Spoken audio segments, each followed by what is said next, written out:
देश की अभी की एग्जामिनेशन सिस्टम रबिश है सर। इससे दुर्भाग्यजनक बयान देश की नेता प्रतिपक्ष का कुछ नहीं हो सकता है सर। मैं कठोर शब्द से उसको निंदा करता हूं। बाकी रहा मैं सर आप शिक्षा है, मेरे जो संस्कार है, मेरे जो सामाजिक जीवन है, मेरे को मेरे राज्य की, मेरे सूबे की जनता की स्वीकृति मिली है। मैं किसी की, मेरे बौद्धिक और मेरे संस्कार की सर्टिफिकेट मेरे को सारी सदन में किसी से नहीं चाहिए।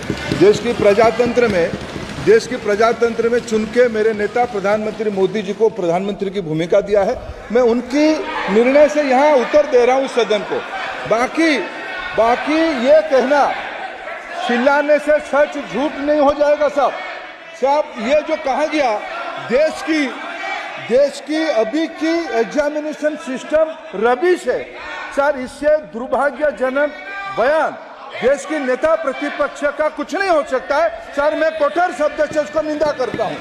बाकी रहा मैं सर आपके सामने, आपके माध्यम से देश के सामने सर एक तथ्य रखता हूं सर। जिन्होंने रिमोट से सरकारें चलाई है, 2010 में 3 बिल आया था सर शिक्षा सुधार के लिए।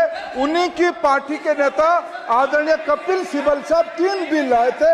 उसमें से एक बिल था एजुकेशन, उसमें एक बिल था prohibition of unfair practice bill 2010, जिसके उद्देश्य एजुकेशन इंस्टीट्यूशन में माल प्रैक्टिस को बंद करना। सर मेरे सरकार की हिम्मत है, अभी हमने पब्लिक एग्जामिनेशन की रेगुलरिटीज में बिल लाए, कानून बनाए। क्या मजबूरी था कांग्रेस पार्टी की, क्या मजबूरी था नेता प्रतिपक्ष की? उन्होंने उस बिल को उल्टा किया, किसके दबाव में उल्टा किया?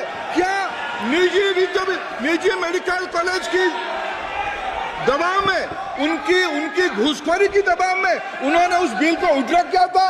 सच सुनने की सामने ही है ये।